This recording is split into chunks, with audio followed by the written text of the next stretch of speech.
지난주에는 사도행전 27장 말씀 가지고 같이 묵상하고 은혜를 받았는데 기억나세요? 무슨 얘기했는지? 14일 동안 유라굴로라고 하는 폭풍을 만나가지고 이리 쫓기고 저리 쫓기다가 멜리데 섬에 무사히 도착했다. 거기까지 공부했어요.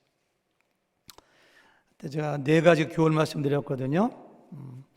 바울은 로마에 가서 복음을 증거해야 되는 사명을 가진 사람이기 때문에 절대 죽어서 안 된다. 그래서 바울이 살아야 되기 때문에 그 배에 함께 있던 275명도 바울 때문에 살았다. 어떤 사람들은 요나 때문에 고생을 하는데 제가 나는 순종하는 바울인가? 하나님 말씀을 거스리고 도망가는 요나인가? 나 때문에 다른 사람들도 구원받고 축복을 받는가? 나 때문에 내 가족이, 내 아내가, 남편이 힘들게 하는 사람인가? 이렇게 제가 도전했습니다. 두 번째는 풍랑을 통해서 사명자 바울을 하나님께서 크게 해주셨습니다.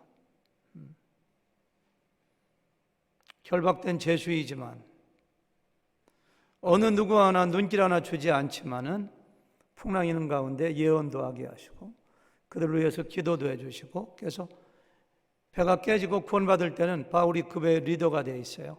하나님이 하시는 일입니다. 세 번째는 14일 동안 풍랑에 시달리면서 그 배에 탄 사람들은 바울을 통해서 뭐예요? 복음을 들을 수 있는 기회가 있었다 말씀드렸고요. 마지막 4번째는 여러분과 저에게 전해진 복음들이 어떤 복음이라고요?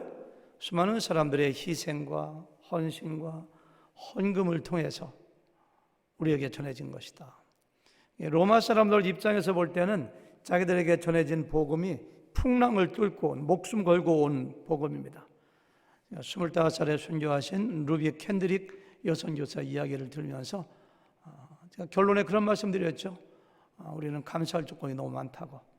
복음이 나한테 전해진 것도 감사하고 살아있는 것도 감사하고. 이세영 목사님 예를 들면서 감사하자, 이렇게 지난주 설교 내용입니다. 다 기억나시죠? 저는 지난주 말씀을 보면서 바울을 포함해서 276명이 한 사람도 죽지 않고 다 구주받은 것이 저는 기적이라고 생각해요. 27장 44절 말씀 보니까요, 헤엄칠 줄 아는 사람은 헤엄을 쳐. 배가 그 항구에 딱 된 게 아니잖아요. 500m고 1000m고 저 먼 바다에 있는데 배가 깨졌거든요. 겨울인데, 11월 달인데. 어떤 사람들은 헤엄을 쳐서 들어오고, 어떤 사람들은 널빤지라든가 배에 있는 부유물들을 이렇게 안고 들어왔는데, 그 중에 노약자도 있고, 한두 명쯤은 바다에 익사할 만도 한데, 물이 너무 차가우니까 저체온 쪽으로 아니면 수영하다가 죽을 만도 한데 276명을 하나님께서 다 살려주셨어요. 하나님께서 바울에게 하신 말씀이 그대로 실현된 거죠. 너와 함께 항해하는 자들을 다 내게 주셨다, 이렇게 했어요. 그들이 다 살아야 돼요. 바울이 그들에게 복음을 그래야지 전할 수가 있습니다. 하나님께서 275명을 바울에게 주셨다는 이야기는 그들에게 복음 전할 수 있는 기회를 주시겠다는 거예요. 그들을 육체적으로 물에서만 구원시키는 것이 아니라 영적으로도 구원하시겠다는 거예요. 그러니까 다 살아야죠. 하나님의 예언의 말씀이 그대로 이루어지는 거예요. 1절 말씀 보니까 뭐예요? 우리가 구조된 후에 안즉 그 섬은 어디라고요? 멜리데라 하더라, 이렇게 해서 멜리데. 제가 유럽을 여행하게 되면 멜리데 섬을 꼭 가보고 싶어요. 혹시 우리 가운데 가보신 분 있나요? 가정에서 손 드시는 분은 제가 안 보여서 잘 모르겠고요. 요즘 말로 하면 몰타라고 하거든요. 몰타. 말타 같은데 몰타라고 하더라고요. MALTA. 혹시 지도를 보여줄 수 있는가요?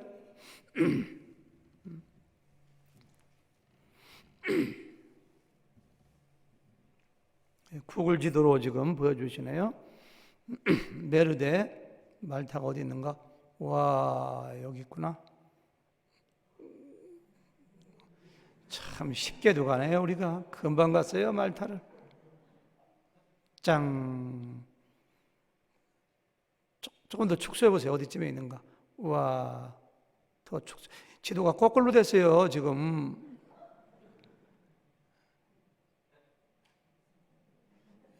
동서남북이 제대로 안 돼 있어. 지도가 어지럽네요. 빙글빙글 돌아가지고. 예, 됐습니다. 드디어 됐습니다. 예, 됐습니다.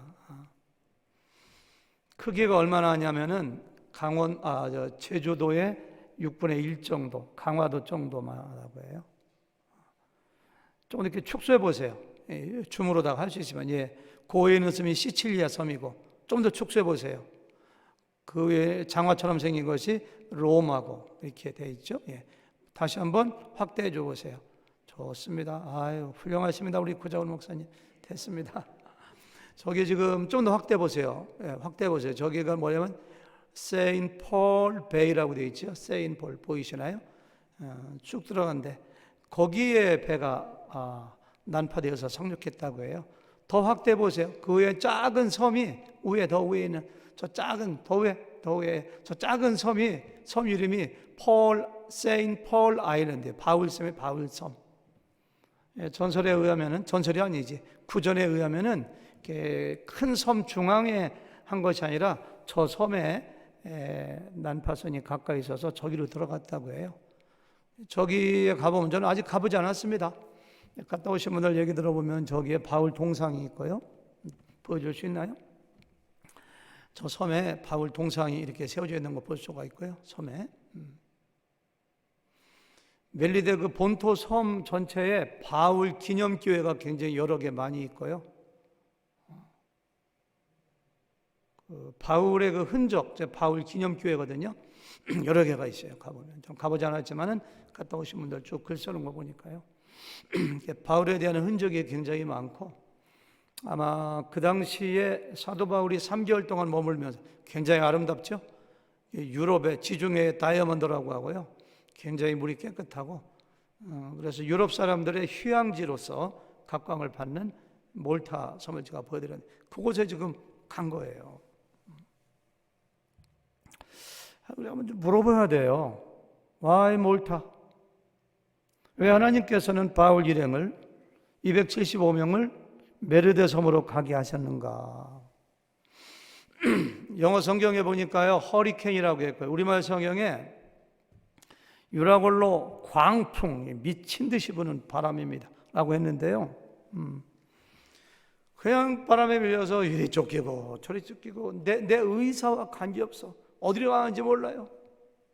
통제 불가능합니다. 14일 동안. 그러면은 배가 쫓기고 가다가 저 남쪽에 아프리카로 갈 수도 있고, 저 북쪽에 그리스 마케도니아 쪽으로 갈 수가 있고, 아니면 동쪽으로 가서 출발했던 가이사라로 다시 돌아갈 수도 있는데, 아니면 로마가 목적이니까 기가 막히게 해서 그냥 로마 앞에 가서 딱 떨어지든지.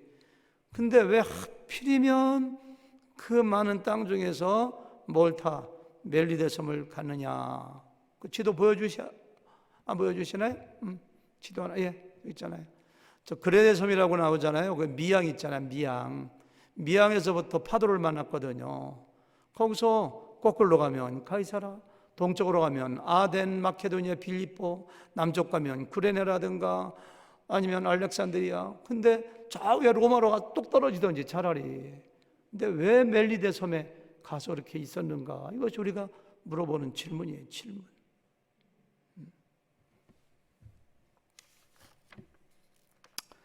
이유는 간단합니다.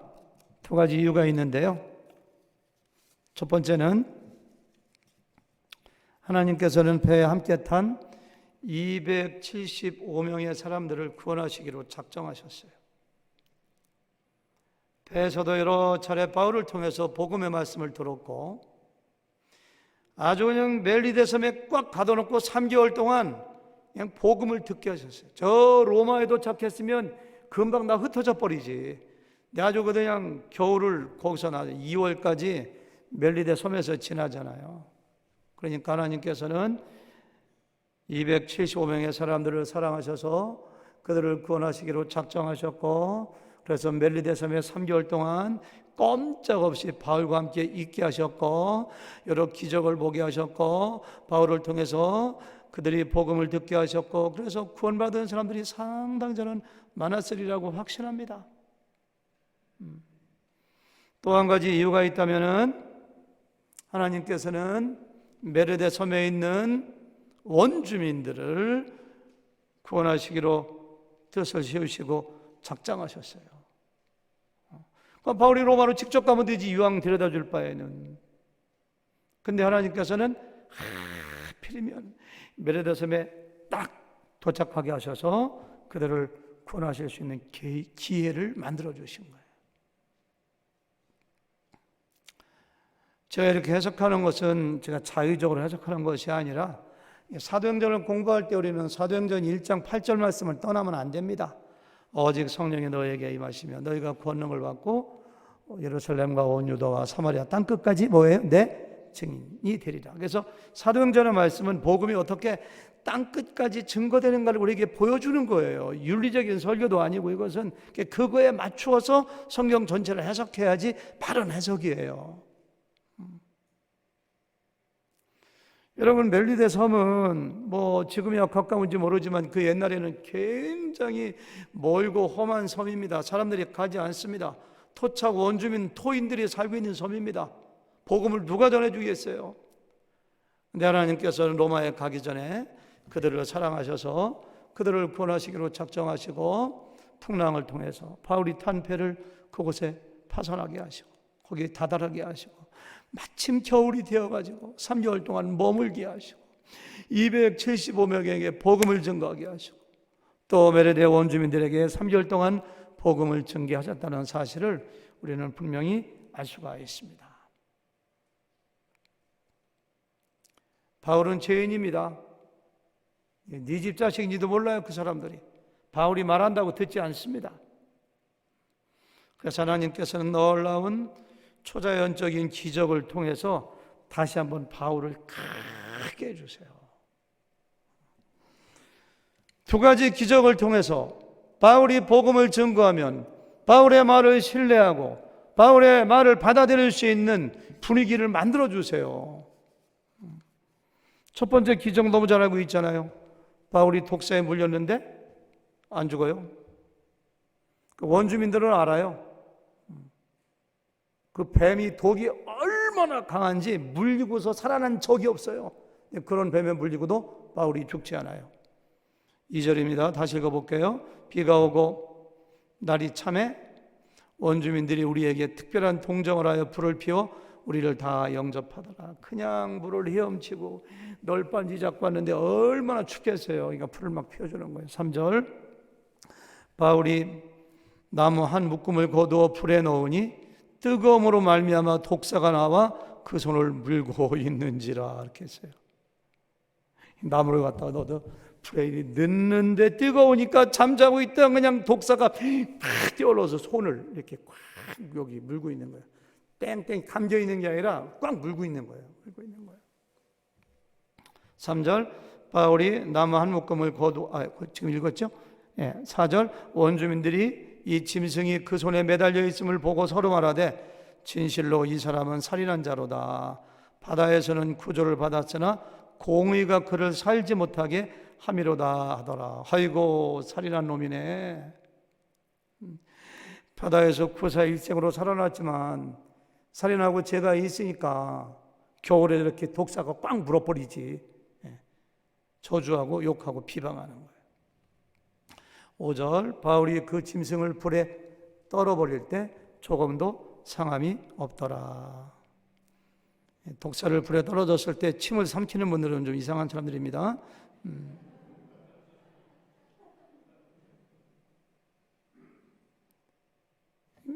털으니까 이제 떨어져요.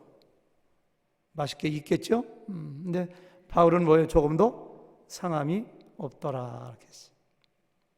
6절, 그들은 그가 붙든지 혹은 갑자기 쓰러져 죽을 줄로 기다렸다가 오래 기다려도 그에게 아무 이상이 없음을 보고 돌이켜 생각하여 말하되 그를 신이라 하더라. 이렇게 했어요.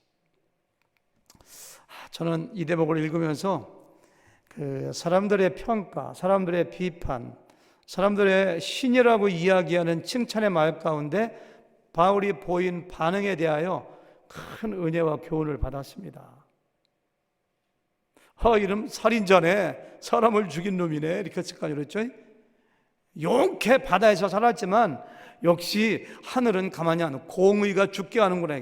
하늘은 가만히 안 둬. 여러분, 이거 굉장히 기분 나쁜 얘기입니다. 뱀에 물린 것도 지금 억울하고 힘든데 자기들을 위해서 지금 장작불 갖다 이렇게 놔주는 거거든요. 근데 살인자라고 비방하는 그들의 말을 듣고 기분 좋을 사람이 어디 있겠습니까? 바울은요, 거기서 아무런 반응을 보이지 않습니다. 조금 있다 그냥 신이라고, 이 사람은 신이라고 해도 아무런 반응을 보이지 않습니다. 우쭐해하거나 목에 힘을 주거나 교만한 기색을 보이지 않습니다. 사도행전 14장에 보니까 사도 바울이 루스드라 가서 나면서부터 걷지 못한 사람 고쳤을 때 그곳 사람들이 와, 신이 사람의 형상을 하고 하늘에서 내려왔구나, 이 사람은 제우스고 이 사람은 헤르메스야, 막 바나바와 함께 칭찬했을 때 사도 바울이 옷을 찢으면서 나는 당신들과 같은 성정을 가진 사람이라고 그러지 말라고 했거든요. 바울이 자기한테 신이라고 해서 좋아했을 리가 없어요. 목에 힘을 꽉 주고 그렇지, 그렇게 했을 리가 없어요. 담담하게 아무런 반응을 보이지 않습니다. 바울은 누가 자기를 비난하고 저주한다고 해서 낙심하거나 분한 표정을 짓지도 아니하고, 사람들이 칭찬하고 신이라고 한다고 해서 교만하고 그럴듯한 표정을 짓지도 아니했습니다. 바울은 누가 낮춘다고 해서 낮아지는 사람도 아니고 누가 높인다고 해서 높아지는 사람도 아닙니다. 왜냐하면 다른 사람들이 바울을 향하여 당신은 살인자라고 욕한다고 해서 살인자가 되는 것도 아니고, 당신은 신이라고 얘기해서 바울이 신이 되는 것도 아니기 때문입니다. 사랑하는 성도 여러분, 하나님의 사람들은, 사명을 가진 사람들은 다른 사람들이 나를 나쁜 사람이라고 욕한다고 해서 내가 나쁜 사람 되는 거 아니라는 거 압니다. 누가 나 칭찬한다고 해서 내가 사람이 달라지는 것이 아니라는 거 압니다. 그래서 하나님의 사람들은 누가 칭찬해도 누가 비판해도 그것에 대해서 그렇게 민감한 반응을 보이지 않습니다. 근데 아직까지 믿음이 여린 사람들, 아직까지 주님의 형상을 많이 닮아가지 못한 사람들, 자기의 사명을 생각하지 않는 사람들은 사람들의 평가에 너무너무 민감해요. 민감해. 여러분들이 정말 바른 길을 가고 있다면, 사명자의 길을 가고 있다면, 내 마음에 꿀릴 것이 정말로 없다면 사람들의 평가에 대해서 전혀 민감해하지 마십시오. 묵묵히 그냥 그 길을 가면 돼요. 제가 목회하면서 가장 안타까운 것은 누가 나에 대해서 좀 욕 좀 했다고 해가지고 그냥 분해가지고 힘들어가지고 어쩔 줄 몰라 하는 거예요. 7년 전인가 8년 전에 우리 교회 성실하게 잘 나오던 분이 있었습니다. 갑자기 교회를 안 나오는 거예요. 갑자기. 물론 신방해봤죠. 왜 그러십니까? 그러니까 제가 밖에서 누구한테 들었는데 하늘교회 어떤 성도가 저를 심하게 욕한답니다. 그래서 하늘교회 더 이상 안 나갑니다. 그거 거짓말이거든요. 우리 교회 성도들 누구 욕 절대 안 합니다. 그건 제가 알아요. 누가 그렇게 했답니까? 하니까 저 다른 교회 다니는 무슨 가게 하는 저도 아는 분인데 그 부인이 그런 얘기 했대. 그래서 자기는 우리 교회 절대 안 나간대. 자매님이 우리 교회 욕먹을 일 한 것도 아니고 욕한 사람 절대 아닙니다. 아닙니다. 아무리 얘기해도 그냥 모르겠어요. 신앙생활 하는 줄 아니. 그런 일을 당할 때마다 저는 굉장히 마음이 아파요. 누가 욕한 것도 아니지만 설령 누가 욕했다 하기로서니 내가 나쁜 사람 되는 것도 아니고, 사도 바울은, 다윗은, 모세는, 예수님은 얼마나 많이 욕을 먹고 얼마나 많이 모함을 받았는데 그 말 하나를 견디지 못해가지고. 여러분, 우리 예수님을 보세요. 성전을 모독했다고, 예수님은 하나님이신데 하나님을 모독했다고, 신성을 모독했다고 침뱉고, 주먹으로 얼굴을 때리고 가시관을 씌우고 십자가에 달려 죽이는데 예수님은 아무런 반응을 보이지 않습니다. 오병이어의 기적을 일으켰을 때 수많은 사람들이 저 양반을 우리의 왕으로 살면 먹고 사는 거 걱정하겠다 해서 우리의 왕이 되으려고 떼거리로 몰려와도 내가 이 나라의 왕감 인계보내 우쭐해가지고서 거기 머물러 있잖아. 조용히 몸을 숨기셨어요. 빌라도에게 재판받으실 때 내가 유대인의 왕이냐, 다른 질문에는 대답 한번 안 하시다가 그때만 내가 말하였도다. 사람들이 아무리 비난해도 아무리 칭찬해도 예수님은 메시아로, 우리의 구원자로 묵묵히 그 길을 가신 거예요. 우리가 이런 거 예수님께 좀 배워야 돼요. 대속자의 길을 가신 거예요. 바울도 마찬가지죠. 신이라고 하고 살인자라고 하고 그런 거에 일희일비하고 그거에 한 번 화내고 한 번 헤헤 좋아하고 그런 사람들이 어떻게 주님의 일을 하겠어요? 저도 각오를 늘 합니다. 사람들이 저에 대해서 욕을 하고 저에 대해서 나쁘게 오해한다 할지라도 묵묵히 갈 길을 가다 보면 하나님께서 나를 사용하시고 인정해 주시고 열매가 맺힐 줄 믿고 그 길을 갑니다. 우리 교회 성도님들, 누가 높인다고 교만하지 아니하고 누가 낮춘다고 실망하고 분노하지 아니하고 꼭 그 길을 예수님처럼, 바울처럼, 모세처럼 그 길을 가시기를 주님의 이름으로 축원합니다. 아멘.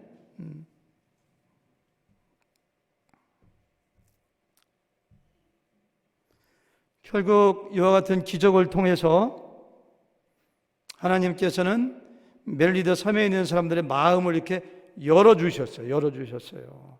바울은 죄인인데, 알지도 못하는 사람인데 십자가를 얘기하고 예수님 믿으라고 얘기하고, 그리고 섬에 우상이 얼마나 많아요. 섬에 있는 사람들이 얼마나 우상에 경직되어 있는가, 완전히 도취되어 있는 사람들이거든요. 도저히 잘 복음을 믿을 것 같지 않아요. 그러니까 와, 이 사람은 신이네 이렇게 했어요. 그들의 마음을 다 이렇게 열어주신 거예요. 자기들이 신이라고 생각하는 사람이 한마디 한마디 이야기할 때 복음의 말씀이 그들의 마음판에 얼마나 정확하게 잘 꽂혔을까요? 하나님께 준비해 주시는 분이에요. 준비해 주시는 분이에요. 두 번째 기적이 7절부터 나오는데요, 10절까지 제가 읽어볼까요? 7절입니다. 7절. 이 섬에서 가장 높은 사람 보블리오라 하는 이가 그 근처에 토지가 있는지라 그가 우리를 영접하여 사흘이나 친절히 머물게 하더니, 8절.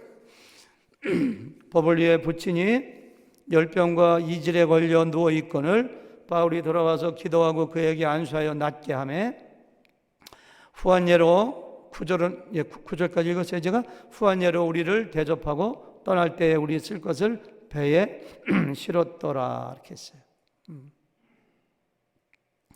이 보블리오, 성경에 이름 나온다는 건 대단하죠. 보블리오. 그 섬의 추장입니다. 현대인 성경이나 세번역 보니까 추장이라고 되어 있어요. 여기는 가장 높은 사람이라고 되어 있는데, 추장이니까 재산도 많겠죠. 그 부근에 토지가 있었다고 했어요. 어떤 번역 보니까 농장이라고 했어요. 몇 명을 초대했는지 모르지만 바울 일행을 초대해가지고 농장으로 초대해서 사흘 동안 먹여주고 재워주고 정말 환대를 베풀어줬다는 얘기가 여기 이렇게 나오고 있어요. 누가가 이 본문의 말씀을 기록할 때 특별히 신경 쓴 부분이 있다면은 보블리오가 바울 일행에게 베풀어진 친절에 대하여 굉장히 강조하면서 기록하는 모습을 우리는 보게 됩니다. 아까 읽었던 7절, 6절인가요? 거기 보니까요. 그가 우리를 영접하여 사흘이나, 1시간도 좋고 2시간도 좋고 하루도 좋은데 사흘씩이나 이런 거예요. 사흘씩이나 친절히 머물게 하더니, 친절이라는 말, 영접이라는 말, 사흘이나라는 말을 강조하면서 누가는 보블리오가 베푼 환대와 친절이 매우 특별하고 컸음을 여기서 기록하고 있습니다. 누가가 이 성경을 기록할 때 바울이 보블리오의 아버지의 병을 고쳐준 것은 바로 보블리오가 베풀어진 친절이 계기가 되고 모티브가 됐다는 사실을 여기서 강조하고 있어요. 친절히 머물게 하더니 이렇게 했어요. 사흘씩이나 머물었더니 하면서 보블리오의 부친이 열병과 이질에 걸려 누워있거늘 바울이 들어가서 기도하고 그에게 안수하여 낫게 하며 이렇게 했어요. 보블리오가 바울 일행을 초청하지 않았다면 보블리오와 바울 일행이 만나지도 못했을 것이고, 만나지 못했다면 자기 아버지 부친이 열병과 이질에 걸려있는 것을 보지도 못했을 것이고 고쳐주지 못했을 것이에요. 친절이 됐기 때문에 그 결과로 자기 아버지가 고침받고, 아버지가 고침받은 다음에 동네 사람들이 와서 다 고침받았다는 사실을 여기서 말씀하고 있는 것을 볼 수가 있어요. 저는 우리 교회 모든 성도님들이 다 친절한 사람 됐으면 좋겠어요. 아멘? 네. 자기는 탁월한 성품이 친절하지 못하고 그냥 뚱하고 환한 표정으로 있다고 생각되는 사람 한번 손 들어보세요. 네. 우리 교회 새 가족이 오잖아요. 예수님 믿지 않는 분이 오잖아요. 그러면은 그런 사람 얼굴만 봐도 상처받아요. 약간 분수에 지나친 것처럼 친절하게 대해주는 게 중요해요. 말로만 친절하게 하지 말고 정말로 도움이 필요하면 도와주고 섬겨주고, 이럴 때 좋은 교회가 되고 건강한 교회가 되고, 그럴 때 교회도 부흥하는 거죠. 우리 교회 성도님들은 어린아이부터 해놓고 어른들까지 다 친절하고 섬기고 사람들에게 호의를 베풀고 환대를 베푸는 그런 사람 됐으면 좋겠습니다. 왜? 그것이 바로 하나님의 성품이기 때문입니다. 우리 예수님이 바로 그러하신 분이기 때문입니다. 1800년대에 필라델피아 어느 여관에 12시가 넘은 늦은 밤에 한 노 부부가 방문했습니다. 방이 있습니까? 여관에 있는 사람이 방이 없습니다. 지금 필라델피아에서 큰 모임이 이루어지고 있기 때문에 각 여관마다 호텔마다 방이 다 찼습니다. 큰일 났군요. 어떻게 해야 되나요? 그러니까 괜찮으시다면은 제가 개인적으로 사용하는 방이 있습니다. 연세가 많이 드셨는데 이 비가 오는 추운 겨울날 어디를 가시겠습니까? 괜찮으시다면은 제 방을 사용하시면 좋겠습니까? 그렇고 말고요. 그 방을 사용하겠습니다. 여관 주인인지 종업원인지 모르지만 이 사람의 친절로 인해서 노부부는 새벽 1시가 다 된 시간에 거기서 이렇게 머물게 됐다고 해요. 2년이 지난 다음에 뉴욕에서 왕복 기차표와 함께 초청장이 날아들었습니다. 2년 전 비바람이 몹시 치던 날 밤에 당신의 호의와 친절 때문에 당신의 여관에서 쉬고 왔던 늙은이들입니다. 뉴욕을 꼭 한번 방문해 주시면 고맙겠습니다. 이분이 누구길래 우리를 초청하는가? 기차를 타고 거기를 갔어요. 그랬더니만은 이것저것 음식을 대접해주고 친절하게 해주더니만은 큰 빌딩을 가르치면서 저 호텔이 바로 당신이 경영할 호텔입니다. 했다고 해요. 그 사람의 이름이 누구냐? 윌리엄 왈도로후 아스톨. 이름도 끼르네요. 그 호텔 이름이 그 유명한 아스톨리아 호텔이라고 해요. 그래서 평생 동안 그 호텔을 잘 경영했다고 얘기해요. 친절은 우리에게 어떠한 축복과 어떠한 보상을 갖다줘 줄지 몰라요. 그런 예화가 굉장히 많아요.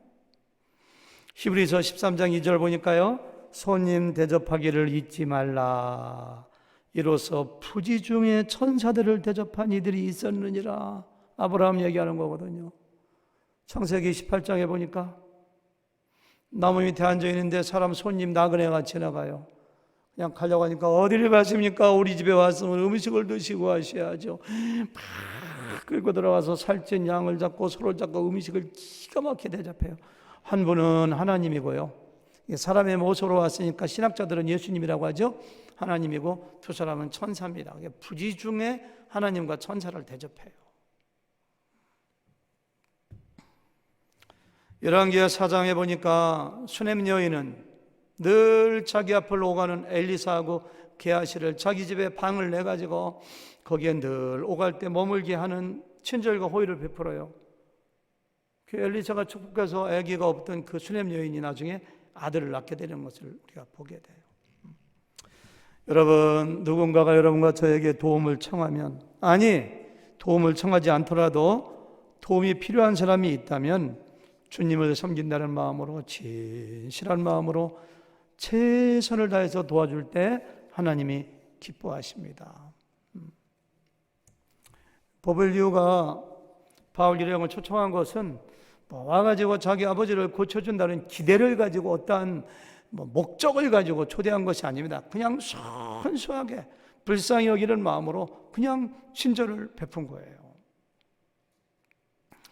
어떤 경찰관이 하나 있었는데 얼마나 친절하고 얼마나 사람들을 도와주는지 늘 웃으면서 사람들을 도와줘요. 소문이 다 났어요. 그 조그만 도시에. 신문 기자가 가서 물었다고 해요. 당신은 어떻게 이렇게 친절할 수가 있습니까? 이렇게 친절한 사람이 되는데 어떠한 계기가 있었는가요? 그러니까 경찰관이 재미있는 얘기했어요.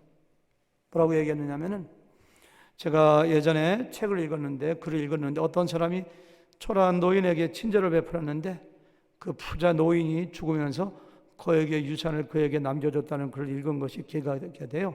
나도 혹시 그런 노인을 만날까 해서 친절을 베풀어주며 하겠다고요. 기자가 물어봤어요. 근데 그와 같이 어떠한 보상을 받은 적이 있는가요? 부자 노인을 만난 적이 있는가요? 하니까 아니에요. 그렇게 오랫동안 평생 동안 친절을 베풀었는데 아직까지 부자 노인도 만나지 못하고 아직까지 어떠한 물질 보상도 받지 못했습니다. 그런데 그거보다 더 큰 보상을 받았습니다. 그게 무슨 보상인가요? 기쁨과 행복이라는 보상입니다. 처음에는 어떤 목적을 가지고 이웃을 섬기고 친절을 베풀었는데 그렇게 계속 하다 보니 제 마음이 너무 행복하고 기쁩니다. 그렇게 얘기했어요.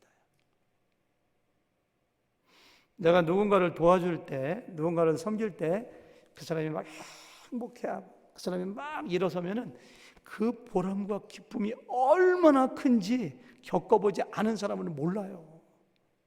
그러니까 친절을 베푸는 거예요. 나의 친절 때문에, 나의 호의 때문에 누군가가 살잖아요. 누군가가 일어서잖아요. 여러분, 보볼리오 가정에 임했던 복은 거기서 끝나지 않습니다. 9절에 보니까 이러므로 섬 가운데 다른 병든 사람들이 와서 고침을 받고 보볼리오 아버지에게 임했던 치유의 축복이 섬에 막 번져나가요. 거기서 끝나지 않아요. 그 섬에 보볼리오 가정에 임했던 가장 큰 복이 있다면은 병고침을 받는 것이 아니에요. 질병의 치유와 더불어서 그들에게 복음이 임했고 그들은 복음을 통해서 구원받았을 것임에 틀림이 없어요. 저는 그렇게 믿어요. 성경에 그런 걸 기록하지 않아요. 그럼 한번 생각해 보세요. 아니, 기도와 안수로 병이 고쳐지고 바울이 그 집에 사흘 동안 밤낮으로 머물러 있었는데, 그래 사도 바울이 때를 얻든지 못 얻든지 복음을 전한다고 하고, 내가 복음을 전하지 아니하면 나에게 화가 있을 거라고 생각하는, 그렇게 믿는 바울이 그들에게 복음을 전하지 않았겠어요? 복음서를 봐보세요. 예수님께서 누군가의 질병을 고쳐주시면 그 사람은 질병 고침과 더불어 대개는, 그렇지 않은 경우도 한두 건이 있습니다만, 대개는 예수님을 인격적으로 만나 구원받아요. 너무너무 당연하니까 누가 하는 걸 기록하지 않아요. 당연한 걸 뭐하러 기록해? 다 구원받았어요, 그들.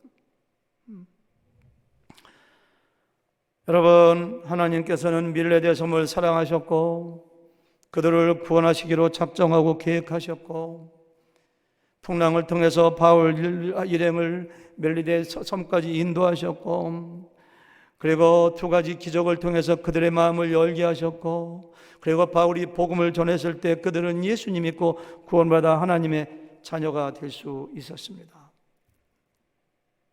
어디에 그뿐인가요? 아까 말씀드린 대로 바울과 함께 배에 탔던 275명의 사람들은 3개월 동안 바울과 함께 생활하면서 꼼짝없이 복음을 들을 수밖에 없는, 하나님께서 행하시는 기적을 볼 수밖에 없는 환경 가운데 처하여 그들 중에 대부분의 사람들이 예수님을 믿었을 것임에 틀림없습니다.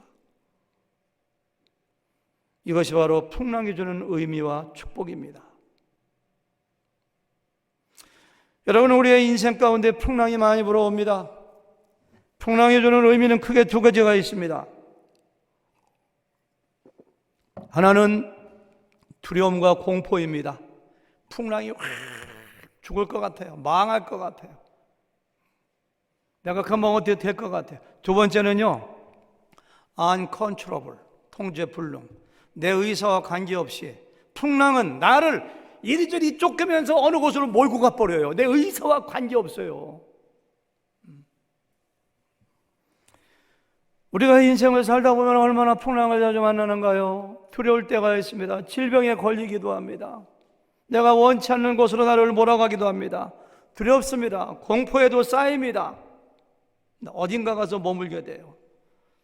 사랑하는 성도 여러분, 그러나 꼭 기억하세요. 여러분들과 제가 하나님을 경외하고 하나님의 사랑을 입은 사람들이라면 어떠한 풍랑을 만나도 어디로 쫓겨가도 어디에 머물든지 간에 그것이 우리의 사명이 있는 멜리데 섬이라는 것을 꼭 기억하십시오. 와, 이 길은 내가 가고 싶은 길이 아니었는데 내가 왜 이 길을 가는가? 와, 털라스는 캐롤톤 내가 살고 싶은 동네가 아니었는데 내가 왜 여기 살 수밖에 없는가? 와, 나는 이 남자하고 결혼할 생각이 전혀 없었는데 왜 하나님께서는 꼭 이 남자하고 만나서 결혼하게 하셨는가? 와, 내가 왜 원치 않았던, 나는 다른 거 하고 싶었는데 이 사업을 해야 되고 이 직장을 다녀야 되는가? 아니, 내가 원치 않던 감옥을 왜 가야 되며 원치 않던 선교지를 내가 왜 가야 되는가? 참 다 풍랑을 만난 사람들이에요. 당신이 머무는 곳이 바로 멜리데, 하나님의 뜻이 있는 곳이고 하나님의 사명이 있는 곳이에요. 그 사명을 차지해야 돼요. 모세를 보세요. 나이 80이 다 되어가지고 미디안 광야에서 처자식과 함께 소와 양을 키우면서 편안하게 안락하게 살고 싶었어요. 근데 하나님이 강제적으로 풍랑을 불어가지고 바로 앞에 서게 만드시잖아요. 요셉을 보세요. 애굽을 자기가 가고 싶어서 갔는가요? 노예로 팔리고 싶어서 팔렸는가요? 감옥에 가고 싶어서 일부러 갔는가요? 아니에요. 요셉의 인생에 풀어닥친 풍랑 때문에 자기가 이리 쫓기고 저리 쫓기다가 애굽에 가서 하나님의 위대한 일을 하는 것을 여기서 볼 수가 있잖아요. 저는 설교 준비하다가 오늘 말씀을 저한테 좀 적용해 봤어요. 나는 지금 어떤 상태에 있는가 생각해 보니까요, 저도 은퇴를 앞두고 지난 몇 개월 동안 심한 풍랑에 휘말렸더라고 보니까요. 가보니까 샌안토니오 해변에 저를 떨어뜨려 놓으셨어요. 샌안토니오 지역에 저는 가는 꿈에도 생각 못했습니다. 제가 가기를 원하던 지역도 아닙니다. 만약에 건강한 목사님이 저한테 목사님 내 은퇴할 테니까 우리 교회 좀 맡아주세요 라면 제가 맡았을까요? 전 절대 안 맡았을 것 같아요. 21년 동안 목회했는데 좀 1년 동안 쉬고 싶은데 하나님께서는 제가 거절하지 못하도록, 그러니까 풍랑이죠. 거절하지 못하도록 언제 천국에 가실지 모르는 친한 친구 목사님의 유언과 같은 마지막 부탁을 통해서 제가 거절하면 큰 화가 저한테 임할 것 같았어요. 저는요. 거절을 어떻게 해요, 제가 그것을. 떨어져 보니까 샌안토니오예요. 제가 2주일 전에 칼럼을 쓴 대로 저는 은퇴한 다음에 정말 1년 동안은 제가 좀 쉬고 싶었었거든요. 한국에 가서 국적도 회복하고 오랫동안 만나보지 못했던 친척들도 만나보고 장남으로서 저희 집안에 해결해야 될 문제도 많이 있고 목회할 때 긴장했던 마음들을 좀 풀고 여행도 하고 그동안 읽고 싶었던 책도 목회하면 책 많이 읽고 갈죠? 많이 못 읽어요. 책도 많이 읽고 재충전한 다음에 1년 후에 하나님의 뜻 가운데 선교사로 나가건 어디 시골교회 가서 목회하건 가나안 선교사한테 들어가건 뭔가 하나님의 인도함을 받아야 되겠다라고 생각하는데 세상에 27일 날 은퇴하면 하루도 쉬지 못하고 거기 가야 되는 거 보세요. 이게 하나님께서 뭐라고 하신 거예요? 왜 풍랑이냐면은 한 5개월 전만 샌안토니오 보내주신다고 미리 말씀하셨으면 얼마나 좋아요. 9월 초에 이대수 목사님 오자마자 앞으로 4개월 동안 목사님 혼자 해보세요. 저 안식령 합니다. 한 4개월 동안 좀 쉴 텐데 미리 알려주시고 풍랑을 미리 예고해 주시나요?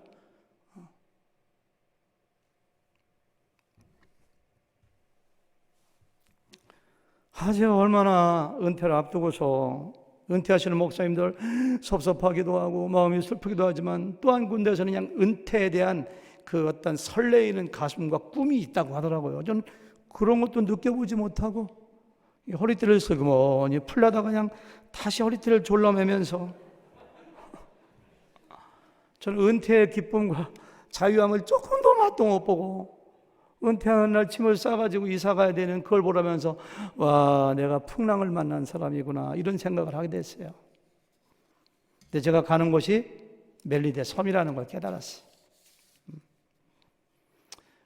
아직까지 그곳에 저를 통해서 구원의 복음을 듣고 구원받아야 될 사람들이 많이 있고요. 샌안토니오 한마음 침례회가 좋은 교회지만 하나님께서 원하시는 더 좋고 건강한 교회, 소통하는 교회, 하나님이 기뻐하시는 교회, 영광 돌리는 교회로 만들라는 하나님의 특별하신 명령과 사명을 저에게 주셔서 가게 하는 것을 깨달았어요. 그거 깨닫고 나니까요, 쉬지 못하는 거 아쉬운 거 없더라고요. 제가 지난주도 3부 예배 시간 얘기하는데 쉬어봤자 뭐해 그거. 쉴 때뿐이지. 지금 피곤한 거 별로 안 느껴요. 다시 막 긴장이 되어지고 마음속에 다짐도 하게 되고 더 열심히 기도도 하게 되고.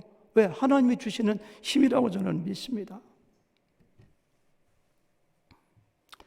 사랑하는 성도 여러분, 여러분 인생 가운데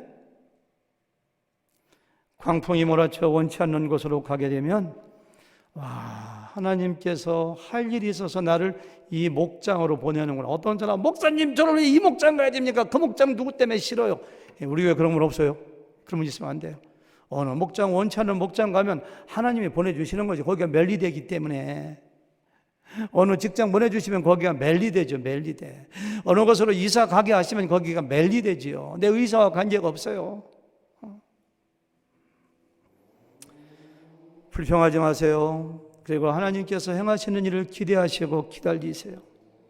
그곳에 하나님의 은혜와 축복과 사명이 있습니다. 사도 바울은 풍랑이 일어 14일간 음식을 먹지 못하고 죽을 것만 같은 때도, 그리고 추운 바다에 몸을 던져 널찍하게 의지하여 바다를 헤엄쳐 들어올 때도, 메리다에 상륙하여 부들부들 떨면서 모닥불을 피울 때도, 하나님 도대체 나에게 왜 그러십니까? 한 번도 불평하거나 하나님께 항의한 적이 없습니다. 오히려 사도 바울은 하나님의 선하신 뜻이 있겠지. 하나님 저를 사용하시니 감사합니다. 하나님이 나를 충성스럽게 여겨 이곳으로 보내주시니 최선을 다하여 사명을 감당하겠습니다. 이런 마음으로 묵묵히 그 길을 가는 사도 바울의 모습을 보세요. 이것이 사명자의 삶입니다. 이것이 선교사에게만, 목사님들에게만 해당되는 이야기인가요? 아니에요. 여러분들도 마찬가지예요. 작은 소명도 소명입니다. 목장의 사역도 사역입니다. 여러분들이 어느 부서장을 맡고 있습니까? 교회에서 하다못해 데코레이션을 맡고 있는가요? 반주를 하시는가요? 뭐든지 내가 있는 곳이 하나님이 보내주신 메르데라고 생각하고서 최선을 다하시는 여러분과 제가 되기를 주님의 이름으로 축원합니다. 하나님 감사합니다. 오늘 말씀을 통하여 내 의사와 관계없이 풍랑으로 몰아가시는 하나님의 일하시는 방법을 바라보면서 다시 한번 감사와 찬양과 영광을 하나님께 올려드립니다. 죽음의 공포와 두려움 가운데 있을지라도, 내 의사와 관계없이 나를 어느 곳으로 몰아간다 할지라도 그 풍랑을 두려워하지 아니하고 풍랑 가운데 베푸시는 하나님의 은혜와 능력을 맛보는 저희 교회 성도들 되도록 축복하여 주시옵소서. 예수님의 이름으로 간절히 기도드려 싸움나이다. 아멘.